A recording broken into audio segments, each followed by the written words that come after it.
Welcome back to the 2018 North American Academy League. Game 3 is coming right up, and it's another clash between two new orgs as Clutch Gaming Academy takes on Golden Guardians Academy. And we have a mix of old and new players on both sides of this matchup. So as usual, let's introduce these teams and the squads playing for Clutch Gaming on the Academy side, or Clutch Gaming on the blue side for Academy. I should say top lane Max Trobo, Moon in the jungle, Sun in mid, which then eclipses in the bot lane with support Vulcan.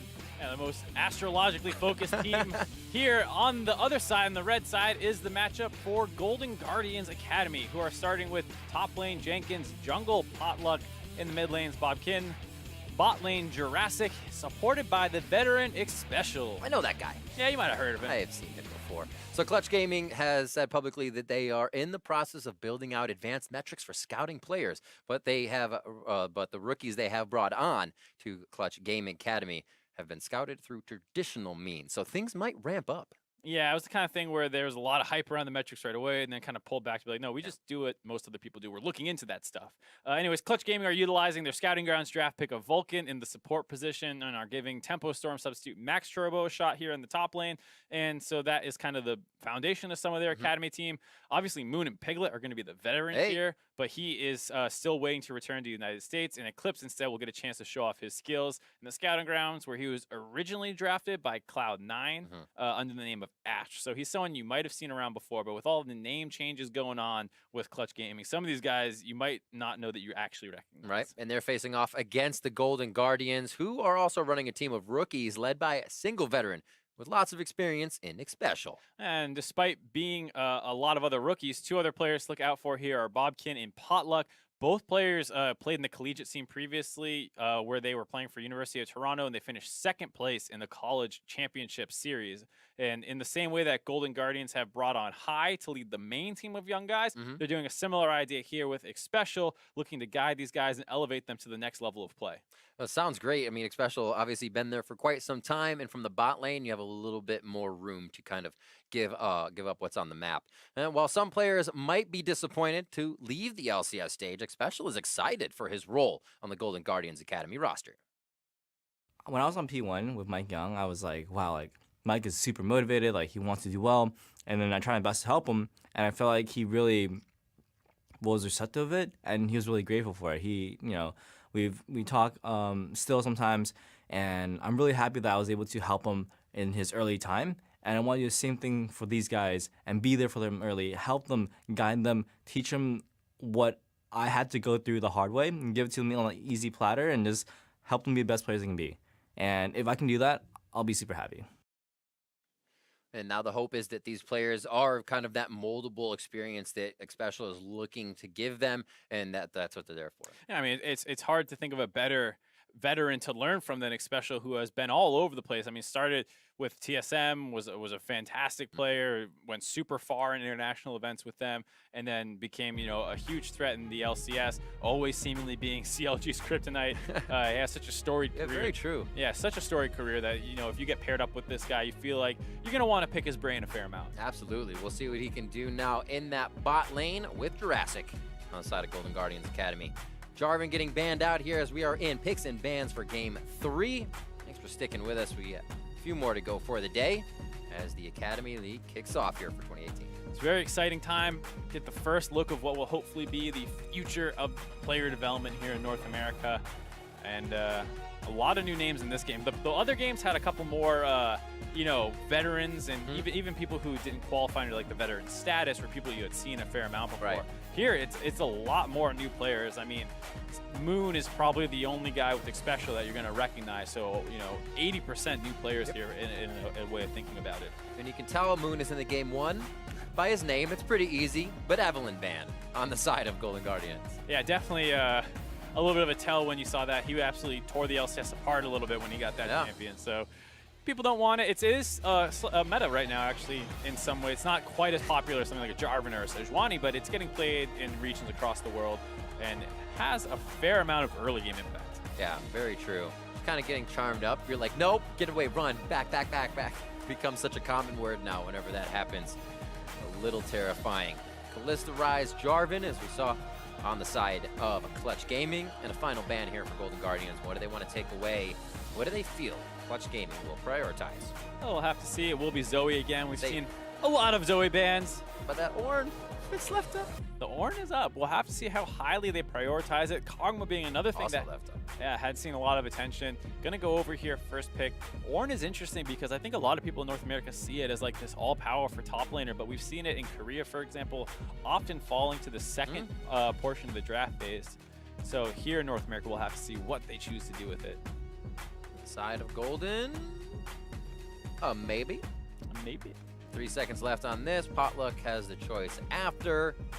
Maybe get something that will synergize with that Ornn on the top side for jungle, or leave that for Bobkin to pick after seeing the next two. Jungle would be a pretty understandable pick here with the Jarvan already thrown out and Sejuani being up. We've seen this a number of times where you try and get that slight mismatch.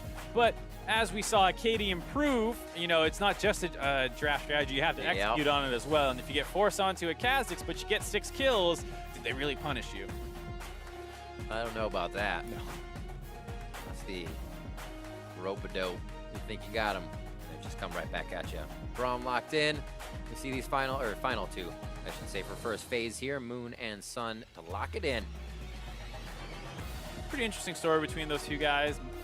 Sun being ZX, if you've heard of him during your viewing of streams or even following Moon on Twitter. They have a pretty storied bromance, always sharing their snaps and tweets with each other. It's very You interesting. said Zed? Name is Zed? Yeah, right as I said it. Still, you can kind of see of a Zed player who's going to name themselves Zed. They have a very aggressive mindset. LeBlanc, Zed, Yasuo, maybe one of those thrown in there. Instead, going for the team pick of GP right away. All right, so a little global pressure here if they do need to get some assists on these ultimates coming in from Sun. Not too much protection for that Kog'Maw just yet. Tahm Kench has been a pickup if you don't see the shields around the board, and they still have that option. But what comes in now? More tank with that tank on the top side, and it is possibly a Sejuani. 2 seconds left. Yep, Clutch Gaming deciding that they don't want the Sejuani. It's in this position now where if Golden Guardians don't take it with their last pick, it's pretty likely to get banned out in the second phase. Decide it's the right time to spring on that pick and grab it. Fair amount of targets to throw these at. I mean, Kog'Maw notoriously immobile. Malzahar, yes, he has that annoying spell shield, but you can break that off pretty quickly with an Ornn ultimate to set up a long-range Sejuani. Yeah. There's a lot of combo tools that, while it is annoying to initially engage on a Malzahar, if you can break that off, he becomes very, very immobile, and Sejuani will have another nice target. Zach taken out. Could see that focus going on to Moon. Jarvan's already been taken out of the game, and we have seen Kha'Zix in the last few plays. Clutch Gaming trying to figure out what would be that next pick, and they're going to focus the 80 carries as they should. Yeah, I mean, Moon is historically known as a player who does fit under that kind of young, aggressive NA jungler. You know, you hear that a lot more than young, tanky, supportive NA jungler. So he'll probably end up on one of those picks, much like, you know, his buddy Acadian did in the last game. Probably wants to show him up as well. Both of them having played in the LCS, having honestly pretty good splits last year. Not going to get the chance on Kha'Zix, though. Not going to get that Kha'Zix. Let's see what he goes to. We've seen a few Gragas's around still, rolling around the map. Now the final ban for Clutch Gaming here. 13 seconds left, seeing a very tanky team with surefire initiation on the side of Golden Guardians. What could be that final ban? Kalista's gone, so it's going to be the Ezreal next. Yep, I like that decision a lot. Kalista's banned out. They banned the Triss. Ezreal is such a power pick. It wouldn't make sense to ban the other two and not ban that one out as well. This forces him on down the list a fair amount. Hovering the Xayah right now. We've seen things like Caitlyn as well. There are enough other champions that you can take using that fleet footwork mastery with the overheal combination. Most likely going to go with the Xayah. Everybody healing. Healing, shields, almost extending the games a little bit, but still fast if you have a 7-0 Kha'Zix. Yeah, I mean, generally speaking, bot lane is almost always focused on, like, I don't want to die, I want to farm, and that's kind of how the meta and competitive play always veers. And Doublelift was right. yeah. Not always. Don't give him that credit. Don't go too far. Cliff's waiting for the lock, and now they see the Xayah. There's the Tahm Kench. They get to save the Kog'Maw a little bit, but that Tahm Kench has a lot of crowd control he has to work through to save that Kog'Maw. Yeah, and I think you had a great call saying that, you know, these two combo together very well. biggest weakness of Kog'Maw being his immobility, and Tahm Kench does a great job covering that up. And I was surprised to see them not target it in the second phase of the draft. You know, potentially trying to get that one out. You know, the jungle was instead the focus, and it pushes Moon down to Hecarim. I like it. All right. We'll have to see what he wants as well. If he goes to Predator and just tries to run people down and just be a nuisance on that. We said early game aggression, but actually now he fits a little bit of tank in there. Yeah, he just tiny. He finds a way to do that. I'll be very interested to see what they're doing. I mean, Hecarim early on was a bigger user of like the Dark Harvest when it was generally considered overpowered. He used the Predator. He had a very different kind of rune setup than some of these other ones. So he's a champion I'm going to be very interested to see how he chooses to do it, along with the build path. You know, a lot of people going Triforce right away, things like that. And it's a tough team comp to pull it off with. I mean, there is not a ton of pressure on this map for the side of Clutch Gaming. Very interesting composition. Everybody running through. You're going to have a Hecarim on the back line. Malzahar's trying to stand still in the cannon barrage while Kog'Maw's running around. Very interesting points of focus here. And Golden Guardians can kind of, with this composition, choose any one of those three if they want. Yeah, I mean, Talia's going to have a lot of map mobility, pushing in. It could be kind of annoying for the Hecarim. We'll have to see. It's two very, very different team comps here. As we get almost into the game, we are going into game 3 of the day, Clutch Gaming versus Golden Guardians Academy, and we are on to the Rift. We'll have to see how these teams can do. Forgot their results yesterday. I have it right here. I know Golden Guardians went down. They went down to Cloud9, and Clutch Gaming went down to Echo Fox. A pretty quick game by Echo Fox as well. So both teams looking to shore up that loss and looking to find a little bit of an advantage here today. Yep, and like I said, I like Golden Guardians team comp a little bit more. It is very standard in the sense, tank in the top lane, tank in the jungle, tank at support, 2 damage threats with Taliyah and Xayah. And I like that into, you know, the side that Clutch Gaming has here, where it is not normal by any means. I mean, GP is coming back meta, very strong, but is a champion that needs time to work up. Hecarim seen much the same way, really not a huge threat until level 6. Malzahar the same way, and even then, Taliyah will have a general strength in pushing. So they don't have a ton of obvious places to go. See, stopwatches, the Materializer on the side of Max Trobo. Looks like pretty even starts here. Sun as well with that minion Materializer, so we can get his pushes going and make it a lot easier for his laning phase. Yeah, and it's something that definitely works well against Taliyah and even can work well with Taliyah. She's so focused on her, you know, impact on the game being around pushing, being able to roam around the map, use her passive, use her ultimate, that if you can start getting the push against her with the minion dematerializers, it becomes very annoying. She has a harder time dealing with cannon creep, so on that wave is when you'll see a lot of people actually use the dematerializer to kind of neutralize some of those pushes, so you don't have to deal with that stronger cannon minion yourself. No aggression onto Raptors. Oh, just a ward for red so they can get an idea of where Moon is in the early game. Hecarim easy getting out some early ganks, and they'd like to prevent that here. And I believe that is an unsealed spellbook on the Hecarim, if I can see it correctly. Not quite sure with the range. Need better vision, but we'll take a look at that again in a second. Indeed is. Yeah. So he's looking to switch this one out. Has his ghost for now. Might actually teleport home guard some plays, maybe 20 minutes in. Who knows, right? Yeah, I'm not exactly sure what he's aiming to do. I mean, one of the strengths with the unsealed spellbook you typically see is that you have your flash. That's kind of the staple, and then you move things around. Ghost is often seen much the same way on Hecarim, so I'd be surprised if you took that off, and then as a jungler, you kind of need that smite, so I'm not exactly sure what he's going to end up swapping off to here. Oh, down in Potluck. Looking to make it a party on the bot side. Probably going to find a flash from Eclipse here, but they wait for Vulcan to get the Devour first. The safety is there, but he gets locked up. That's what we were talking about. Can he get through the crowd control? Heal coming in now from Eclipse. So they do use 2 summoners to get themselves to safety. I believe they might have seen Moon just on the edge. No, they don't have vision, so they just walk out. A good gank there, though, unfortunately, actually results in a loss of summoners on the side of Golden Guardians. I mean, Clutch Gaming, the power of that Tahm Kench, able to basically trade out summoners effectively. You get to keep them on your AD carry. Your Tahm Kench unfortunately loses them, but hey, it's much better that way. And it's a 2-for-2 summoner trade overall. Oh, smashing in. and just taking Max Trobo down. A little bit of that extra brittle damage from the passive. Jenkins knows what he's doing on that top side. Also, as you're just talking about that bottom, it is an ignite for Vulcan here to an exhaust, so they have the kill pressure if they just want to walk up on to Jurassic and get that kill down with his summoners out. Definitely something that could happen in the future. It's unfortunate they don't have like a flash to start it off very nicely. That would be ideal, but if Hecarim can find an angle, you know, pre-6, the defensive capabilities of the Xayah are much lower without that invulnerability from her ultimate.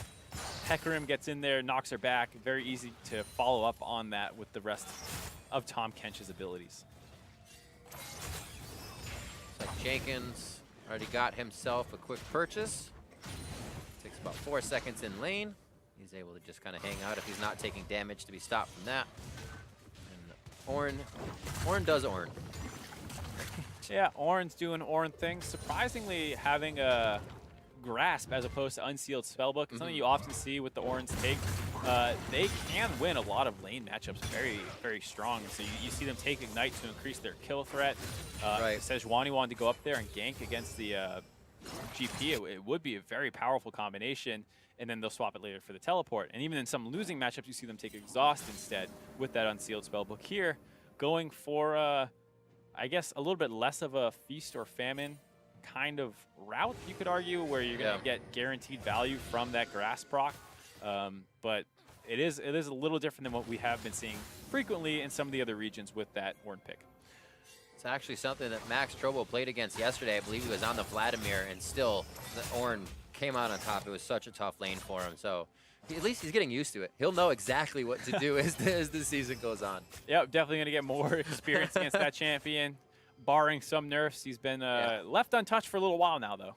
Indeed. We'll see what kind of impact he can create as we now head down to the middle part of the map. 5.5 minutes in. A little bit of love for vision around the dragon area as the jungles are clean and they're really not gankable lanes at the moment. Everybody's kind of right in the middle. There'll be too much pressure or aggression.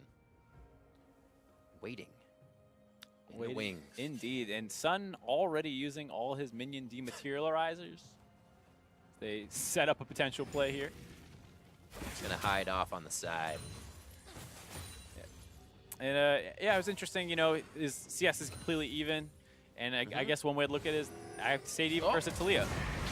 Gets pushed out, pushed back with the ultimate on. Finds a way to escape through the top side of mid brush, though. Throws down that unraveled earth. And it looks like he may be able to get himself in a decent position. They do not knock him off the wall. Bobkin finds his way out of a good gank mid. Yeah, really well played there. Some unfortunate circumstances on the side of Clutch Gaming. The Hecarim E pulling the Taliyah back out of the GP ultimate, so I don't think there's any damage from that. And then the ultimate from Taliyah not able to get interrupted, barely gets out of there. Well played by Bob, staying alive, and gets the first flash ultimate out of Sun with nothing really lost. I like that. I'm going to call him just Bob every time we get the Bob. chance. Good job, Bob. It was a well done play. He feels pretty good about that. He'll come back to lane. Hopefully still feeling good if he doesn't get another gank.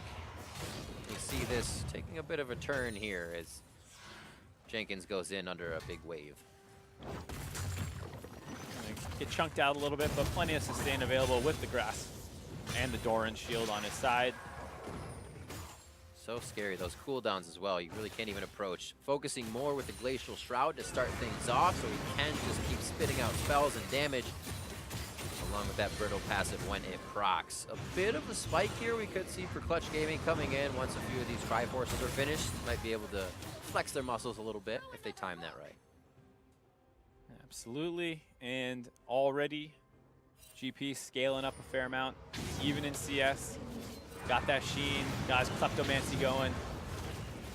Stack it up. So much gold these days. Good old bank plank. No longer able to run the gold for 5 runes anymore, though. That's the sad part.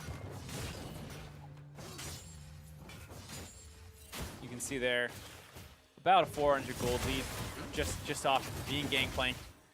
And it's interesting too against Ornn, a champion who kind of enables hyperscaling with this passive of being able to upgrade some items in extra time.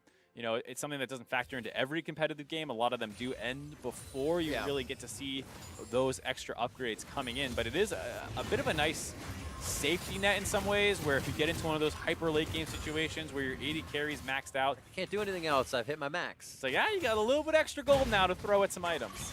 That is pretty cool. A lot of times you hardly even remember it, or as you said, the game just ends before that. See how far we get into this one. We did talk a little bit about that meta. The heals, the shields, you can see relics in the bot lane as it keeps everybody a bit more healthy in the early game if the ganks start flying through. Blue over to Bobkin. He's back to lane, feeling pretty good, but Summoner's just about half up. And escaping that first gank means we have no kills on the board yet. Yep, no kills. And like you said, a very, very stable bot lane. 2 melee supports. They did have that one attempt down there, didn't quite work. Lost the Summoner's been playing safer since then. And with the fleet footwork, Relic Shield starts with overheal. It becomes very hard to make poke really stick down there. You have so many healings through your runes item setup that you just end up sustaining through a lot of stuff. You get the quest, so you start getting more shields completed onto your 80 carry. And it's one of the roles that is the most about consistency of all roles. You know, the 80 carry needs to be able to consistently put out damage. You can't die often in the early game and get blown out and be an item behind. You usually don't have enough utility to make up for that kind of gold deficit. So it's no surprise to see that once people kind of mathed out how stable this was compared to things like press the attack and some other more offensive options, that in the competitive scene, this is what people start defaulting to. See if any action does start to spring from the bot lane. Mistakes can be made. Flashes are also back up here for Jurassic. And we see it back from Potluck. I got eyes on Moon on the map, and it looks like he's just hovering around towards his Krugs. Again, no real position for them to get in other than Bobchin in the middle. I was saying Bobkin. We will not say Bobchin. That's what it is. It's been something that's been confounding people for years. Having followed him in the collegiate scene for a little while. Always. Having talked to other pros who play against him in Challenger all the time, I rarely hear a consistent pronunciation, but it is Bobchin, let the record state. Well, the best one is when you get to Worlds and players that have kind of not been to Worlds or in that scene, you're like, how do we say your name? And you're like, well, what sounds cooler? And then it like changes for Worlds. So you're like, wait a minute. Uzi, most famously, I believe, was a case of that where, you know, Riot Ops asked, you know, how do you want your name pronounced? And some players don't even answer it correctly. They just write their name again as opposed to... Indeed. Yeah. Anyways, little off topic here. Golden Guardian's going to try and force down onto this Infernal Dragon. Easy peasy, lemon squeezy. Oh, maybe. I'm going to say they throw something over the wall, but it doesn't give any trouble over to Golden Guardians. They pick up an Infernal. Kind of helps spark a little bit more damage. Nicely for Jenkins, too, to be doing more damage in that top lane. The work ground is pretty much all over here for Bobchin. He doesn't look like he's going to be going hard anytime soon. Junglers, little tit for tat as they find each other, but that information is now given to the other lanes. It looks like they just stay calm with that info. Yeah, and I'm watching Moon pretty closely to try and figure out exactly where he's going to go with this Unsealed Spellbook. In the Inspiration Tree, Hecarim is very interested in Stopwatch and Boots, but you can get that just by taking it as a secondary, which is usually what I believe people do, and I thought that they were taking, you know, the hunt. Oh, hold on here. Flash out, heal coming in from Bobchin. Doesn't use the ultimate, and that's the second time we've seen Clutch Gaming try to set up in that top rush. Yeah, well, we were talking about how Taliyah was going to be the most targeted member on the side of Clutch Gaming here, and we thought Taliyah should get on the map and force action, but if she's just going to live and absorb the other team's pressure while her side lanes do well, I mean, that's acceptable as well. And like I was saying, with Hecarim, you do want the free boots and you want the stopwatch, but you can get those going secondary and focus on another tree if you want. And I just am not exactly sure what the Unsealed Spellbook is going to do for him yet, but we'll hold judgment off until we see a little more. Ryu just likes to read, man. I mean, there's also a potential third rune that he's taking that's not one of the keystone ones that's very important, he thinks, and I'm just not sure what he's taken. Definitely going to be one of the games that I look at the post-match, you know, analysis thread to see exactly what people are going to speculate on. What's Moon doing? I mean, right? Moon was in the LCS. Definitely has an idea behind this, you would think.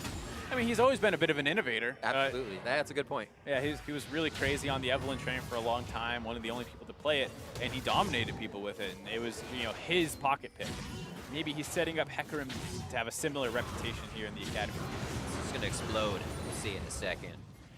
for giving over blue. There it is, Sun. Grabs blue, 13.5 in.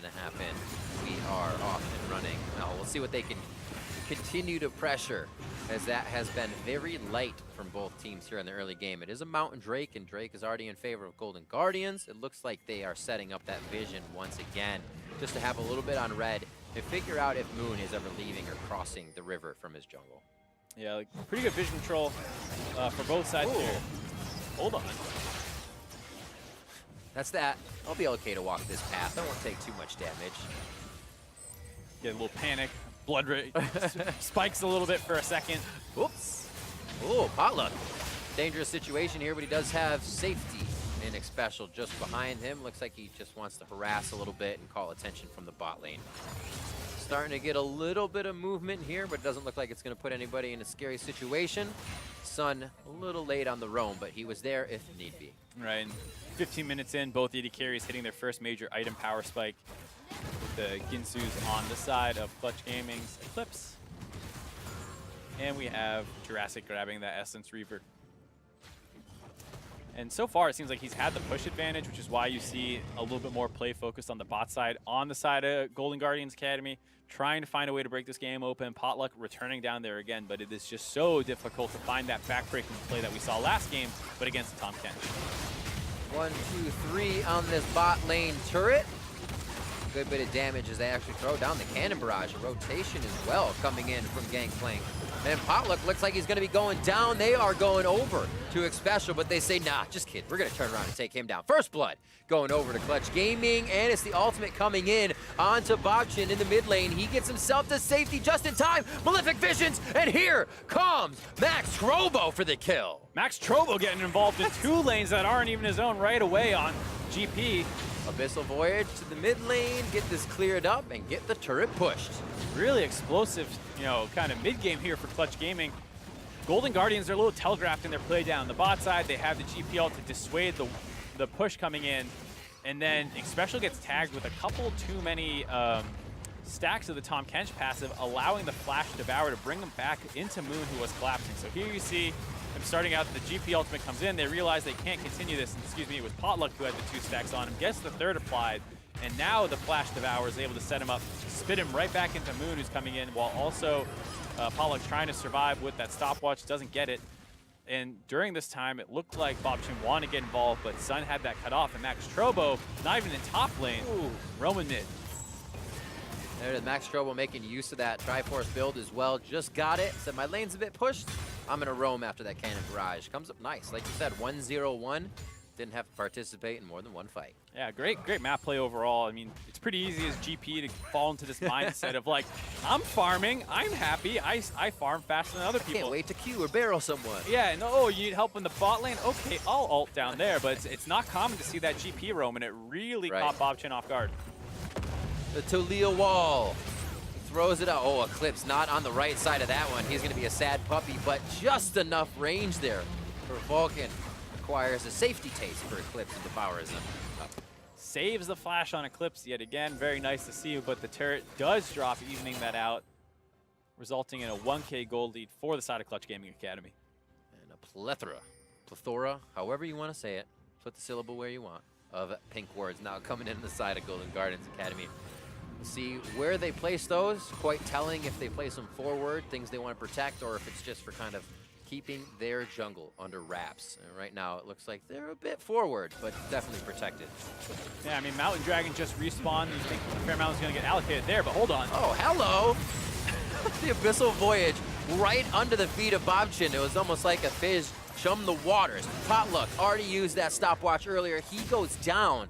And Clutch Gaming is working off of little things that happened just a bit ago and continuing those advantages. Yeah, really tough game here. Like we said, there is going to be a lot of focus in the mid lane. Good job surviving the first 2, but things are starting to come off the rails for Bobchin here. Lost his mid turret means it's a lot less safe in the mid lane. And his team has a ton of pink wards. They know the Dragon's coming up and they want to set up for it, but it looks like Clutch Gaming just got the jump on them here. Able to find the pick off on the mid laner before the enemy team can properly set up. Great wards too. You see the deep ward in mid, allowing them to know if Bobchin did make it out, as well as just around here to see where they need to chase and when they don't need to chase. Something we should be paying attention to with his academy teams is when they know to stop and when something's a little too good. Yeah, I got to trip trim solo queue habits in the bud. There you go.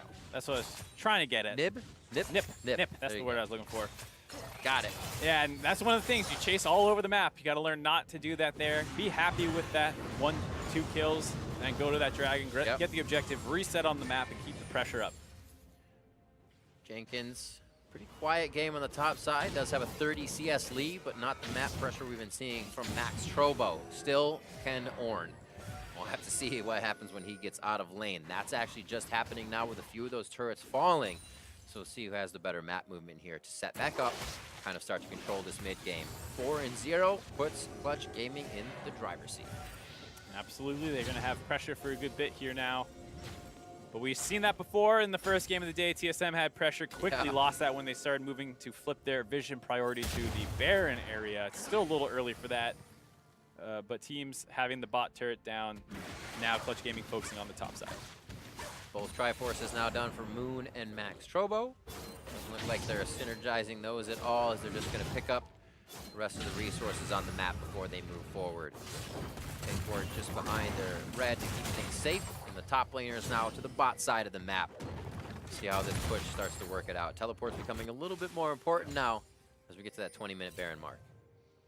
Yep, looks like Rift Herald will not get taken here, unfortunately, for her not involved in this fight. Baron spawns right as you see side of Golden Guardians trying to get some vision control around it. They don't want any kind of sneaky play to happen.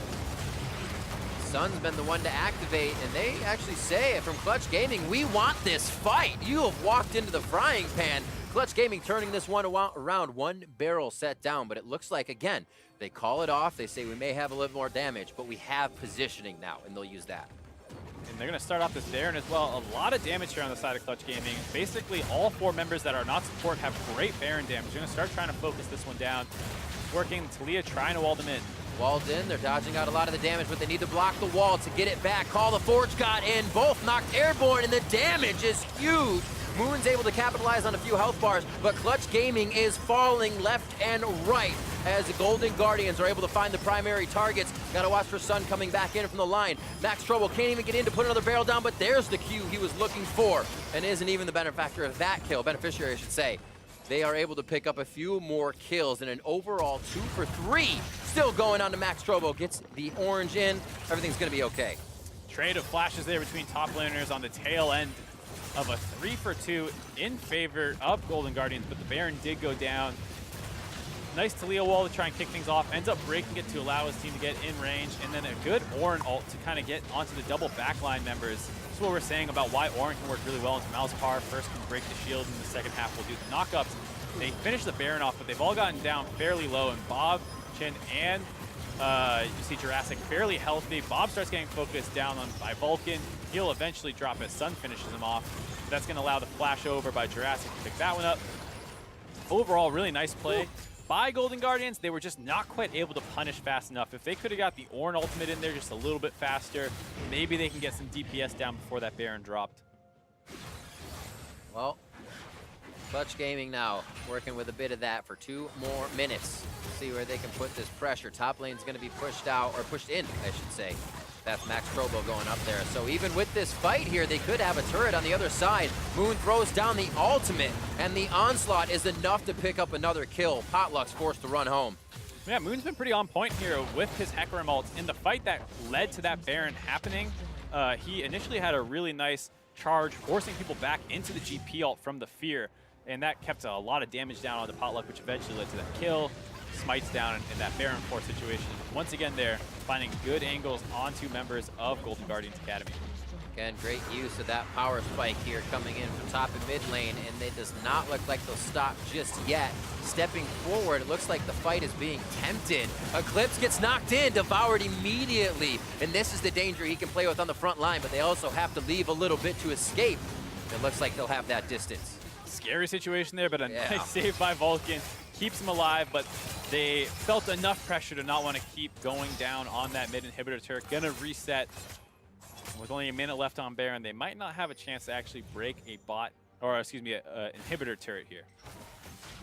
The map getting switched around with that first turret going down seems to have push the advantage towards Clutch Gaming, obviously with the lead, but the ability to get those forward wards down. You can see the top side of the map completely lit up like a light bright for these guys, and they have a good security system if they want to get in and out of scary positions. You see the gold between each team, about 1,000 here to spend for Jurassic as he just cleans up a few more waves. 80 carries are very even at mid lane, quite even as well. Just a bit of a gold lead that Sun was able to surmount in the beginning of the game. Yep. And overall, the biggest advantage kind of existing in that top side. 3-0-3 by Max Trobo, doing a good job getting involved. The extra gold generation that GP gets, I mean, he's a big force to be reckoned with now. And the side of Golden Guardians does have a slightly immobile backline. If he can find some nice double, triple barrel chains there, he can decimate them. And it's happened. There's actually a quick turnaround. Understands the Ornn play, had a lot better game. Obviously wasn't in a Vladimir Ornn fighting matchup this time, but he did know his role to just farm that Klepto out and keep the money coming in. Now, pretty big factor for his team, being able to split push and get the damage down. Looks like here they join together a bit and continue that push in the bot side. You see the power of the unsealed spellbook for the side of Sun. He's able to take teleport, and it sets up this kind of 1-3-1 situation where Max Trobos is on cooldown, so they put him in the mid lane so he can get to a fight if it breaks out. He does have his ultimate to contribute as well, and it sets up a bit of a difficult situation for Golden Guardians who have to commit resources down the bot lane, so they're going to engage. Forge God in. Beautiful job. They're looking for the safety. Trying to take down Vulcan immediately. That means it's going to have to be Eclipse dropping. A Cathian Surprise only delivering a bit of damage, but it is across 3 members. It doesn't mean that Clutch Gaming can initiate, though. Double kill for Bobchin. Unfortunate situation there where they don't have their flashes available on the side of Clutch Gaming yet. Golden Guardians probably recognize that and decide to pull the trigger. The 1-1-3 setup a little bit too spread out here, and Eclipse is far forward where they know, I'm fairly certain that Moon is not nearby, so they get onto Eclipse. And with the separation that happened between him and the Tahm Kench, no one's able to save him. Moon is boxed out, Sun teleports in, it's too late. Max Trobo can't get involved due to that Great Talia wall as well. A quick 2-0 for the side of Golden Guardians. Gotta feel nice. They've been looking for position to pull the trigger, and that was definitely Clutch Gaming feeling a little too confident with the pressure they had on the map. And they're gonna have to respect that initiation. Right, I think it's a kind of situation where the overall idea that Clutch Gaming was going for was acceptable, where you have the 1-3-1, the Malzahar can teleport, but they didn't have flashes on either of the people they left in the bot lane. And once Moon broke away from there, it was all too obvious for Golden Guardians to pull that trigger. If they played a little safer for the next 20 seconds, 30 seconds, wait for those flashes to come up, I think that was a decent lane setup. Yeah, just because you can doesn't mean you should. Yep, absolutely. That's something every League player should learn. Probably a good life lesson, too. It's a great life lesson. Then it turns right into a better league lesson. 7,000 golden lead. Golden Guardians able to actually close that down just a little bit now with that bottom lane fight. And it leaves Clutch Gaming now in the position to think, how do we do that a little bit differently next time? And keep Eclipse and Vulcan alive. Those two sticking together. Knight's Vow has already been tacked on to Eclipse to keep him a little more safe. And he'll have a Locket of the Iron Solari shield quite soon. Setting things up on the other side, we can see a few of those items being finished up by Bobchin and the rest of the team. Banshee's failed to keep himself safe with a bit extra power. VF sword for Jurassic as he continues to finish those damage items. Yeah, obviously a great influx of gold for Golden Guardians. They're helping them finish some of those items, but not quite a game changer yet. Still about over 6,000 gold lead for Clutch Gaming, so they have a little bit more leg room, breathing room, excuse me, should they make some mistakes, but you really don't want to keep letting those kinds of pickoffs happen. Clutch Gaming does have some really nice scaling, obviously, with the Kog'Maw and the Hecarim and the GP all becoming really big threats in their own right. But you don't want to allow the enemy team to get gold that you really shouldn't give up. This game is quickly turning based, obviously, on the strength that we're seeing from Clutch Gaming, but the vision is snuffed out immediately as Golden Guardians tries to put it down. They're not able to kind of stave off this snowball, and here, having to move so many members together at once, and they're still wary of where the opponents could be. Yeah, you see Baron's alive, not much vision down there. They don't know where they could be. And Clutch Gaming, like we saw before, has a very, very fast Baron team. It's going to drop even faster now that they have a couple more items completed.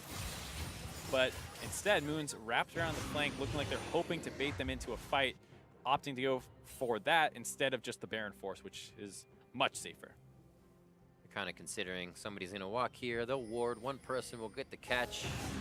almost special signing off on that one. He says, you know what, I don't need to clear words right now. We don't have too much position here in the mid lane, and I bet you somebody was saying that Hecarim is missing. Moon is being such a nuisance that he's not showing on the map right now. They have to consider he's everywhere. They're going to have to consider it. They're going to start the Baron off right as a blue trinket comes in, so not great timing. And the rest of Golden Guardians collapse fast enough that they're going to break off that one, but it's a resource battle. You got those off, and now Moon has the flank.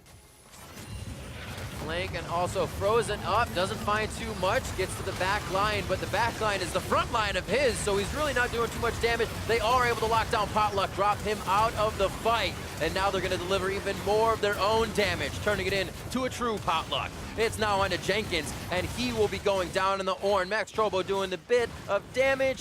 One more coming through. No, he hits the barrel! Playing a little bit of trolley game here with the black powder. But they do take him down, and they are 3 strong now over Golden Guardians, rather, on that Baron. Right, and it was a great flank by Moon. We saw him sitting up in the jungle for a long time, waiting for Golden Guardians to step forward. The blue trinket and Baron start pull Golden Guardians down. They think they've broken out of the situation, but they have that huge flank. The ult on the side of Sejuani is really not a good usage of it. Sure, you stop this engage, but it's only momentary, and instantly as soon as that CC ends, one person, the rest of your team is not in range to do damage to him while he CCs, so it's only delaying the inevitable. GP has a great ultimate here on multiple members, burning all of them down. Potluck slightly too far forward now. Easy focus for the Malzahar. A great barrel also by Max Trobo onto Jurassic, got him pretty low, and after that, it's all too easy for the side of Clutch Gaming to continue winning that fight. Jenkins, you know, puts up a good fight, but at the end of the day, you're Ornn versus 4 people. And the Ornn pick getting cut down now for the first time here in the Academy League. Like you said, it wasn't all flowers and rainbows in every league across the League of Legends.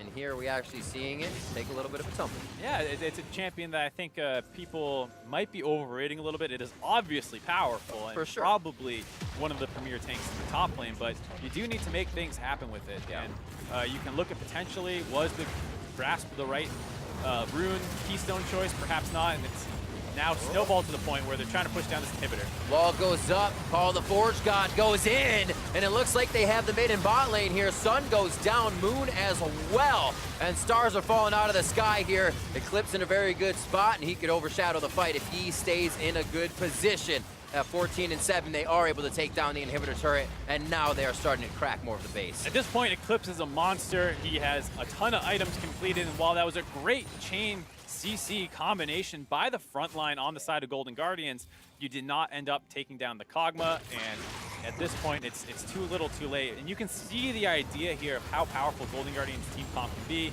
You wall someone off, Ornn kicks it off with his ultimate, the Brittle gets applied, you also have the knockups coming in as well from the Braum ultimate. So much CC that it's almost impossible for Sun and Moon to move, but Eclipse is alive. The Sun doesn't move. I mean, maybe in the system of the solar, like the solar system, I'm pretty sure. You're not supposed to explain it. I'm sorry. That's okay. 32 minutes in, so we get back on track here. Very well-oiled machine for Clutch Gaming as they bring out a pretty strong early game. Figure out a way to stave off what Golden Guardians was doing in the beginning. And now running down mid, Moon having a great game here on the Hecarim as he kind of left it to be a last to pick. Wasn't worried about getting banned out. And we finally see the Unsealed Spellbook at work. There it is. Swaps to the Exhaust. Yeah. Why not? I guess it works. You just want to fight more. Get in there and you can stay longer. Sure. You know. Yeah, why not? That's great. He's looked good this game. I'm not gonna throw. not sold on it, but it's one of those. There's probably better, but it's great. As long as you win. 7-1 in turrets, which that gold as well just means so much in items here for Clutch Gaming. It also means Golden Guardians has a lot of gold to pick up on the map, but they are not going to be able to leave their base as they get into the fight. It's Moon first, and he looks to take a quite bit of damage here.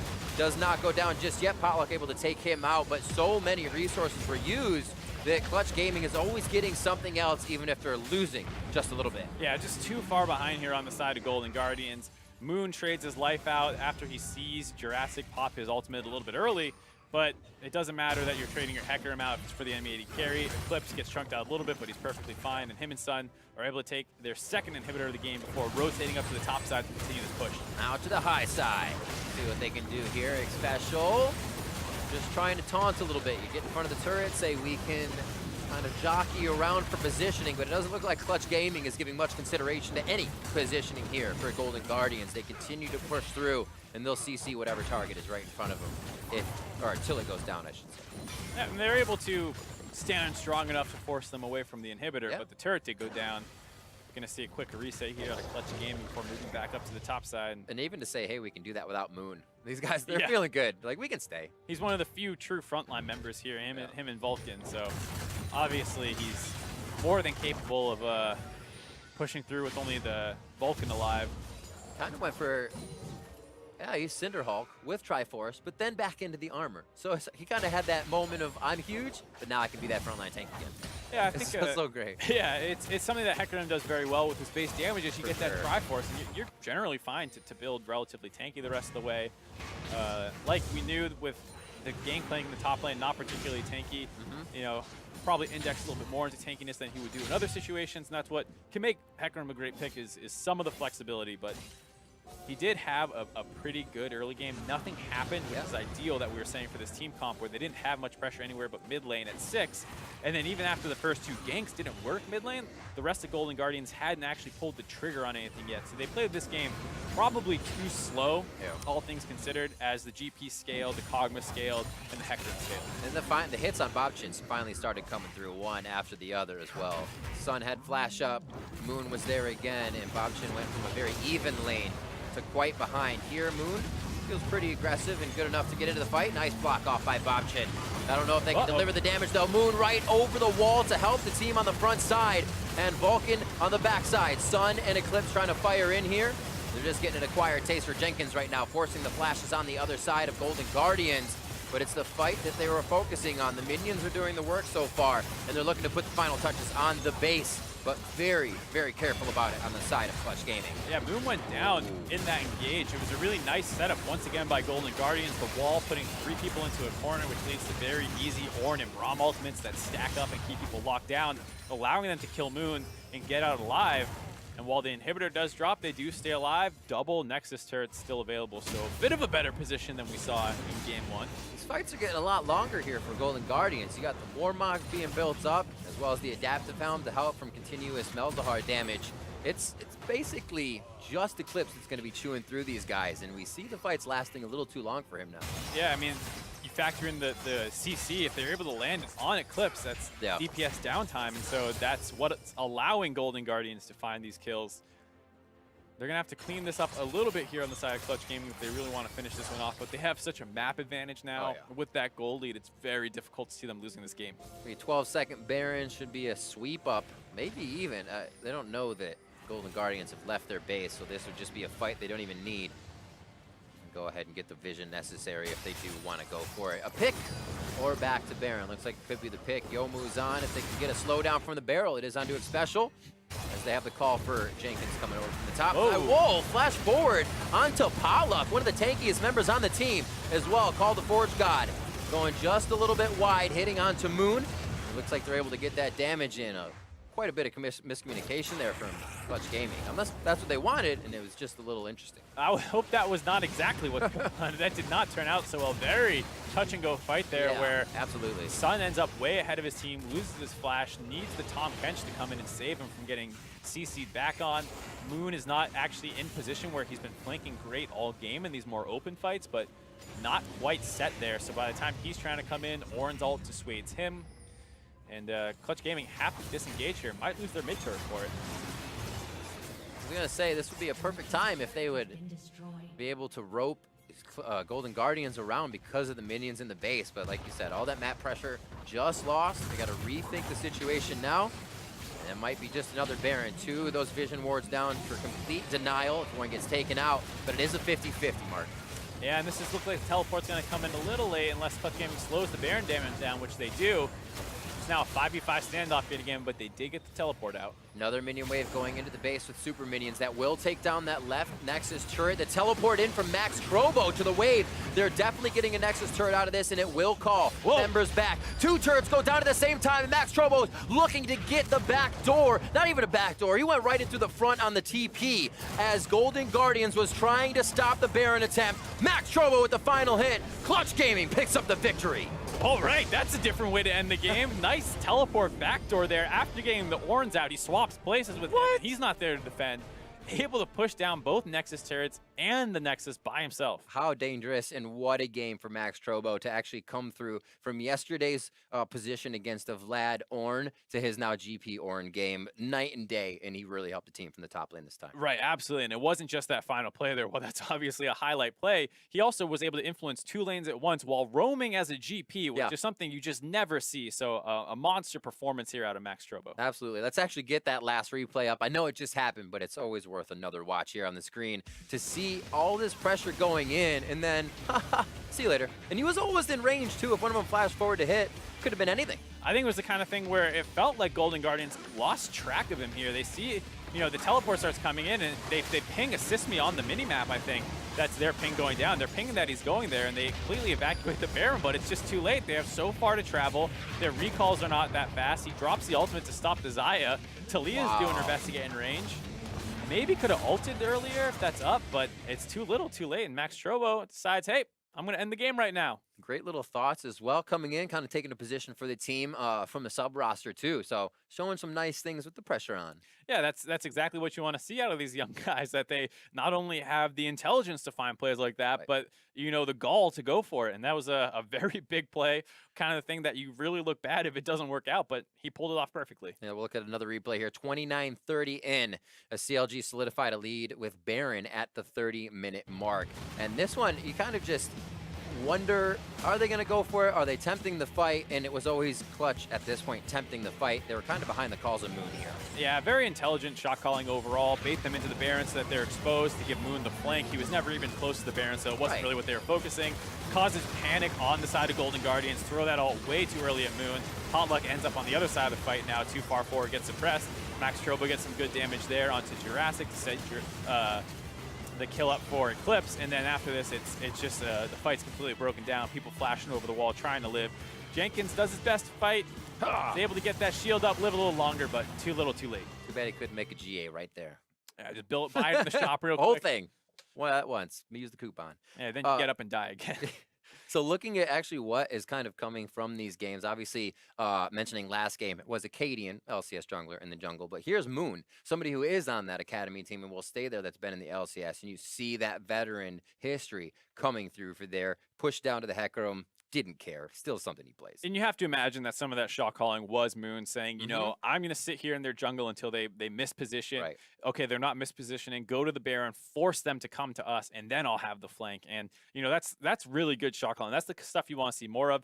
As you play more difficult opponents, they don't fall prey to the same, you know, problems necessarily. And it's this kind of thing where what looks like great shot calling becomes more difficult as the competition levels up. But already here, Moon showing that he can lead a young team to victory. And it seems like having just, I mean, this is any level of league, with that prowess in the jungle to control an early game, a voice that sees the entire map coming from that of the support is usually what you love to have. And we talk about, again, the other game, jungle support synergy, just continues to play in. Yeah, absolutely. And playing to your win conditions, knowing that they had to target that mid lane. And once they broke it down, how much easier the game became, because Bob Chin on the Talia could no longer push up as safely, and anytime he came a little bit forward, you had the, you know, Malzahar Hecarim combo there to delete him. Golden Guardians as well, as we close out here, finding a little bit of the same they did against Cloud9 Academy, a mid-game kind of back and forth. Hopefully they can shore those up as they continue throughout the season. There is more league action coming up after the break. We'll return with Game 4 of the night with Echo Fox Academy versus FlyQuest. First blood. going over to Clutch Gaming, and it's the ultimate coming in onto Bachin in the mid lane. He gets himself to safety just in time. Malefic Visions, and here comes Max Trobo as the Golden Guardians are able to find the primary targets. Gotta watch for Sun coming back in from the line. Max Trobo can't even get in to put another barrel down, but there's the Q he was looking for. Trying to take down Vulcan immediately. That means it's gonna have to be Eclipse dropping a Cathian Surprise, only delivering a bit of damage, but it is across 3 members. They are able to lock down Potluck, drop him out of the fight, and now they're gonna deliver even more of their own damage, turning it in to a true Potluck. Looking to get the back door, not even a back door, he went right into the front on the TP as Golden Guardians was trying to stop the Baron attempt. Max Trobo with the final hit. Clutch Gaming picks up the victory.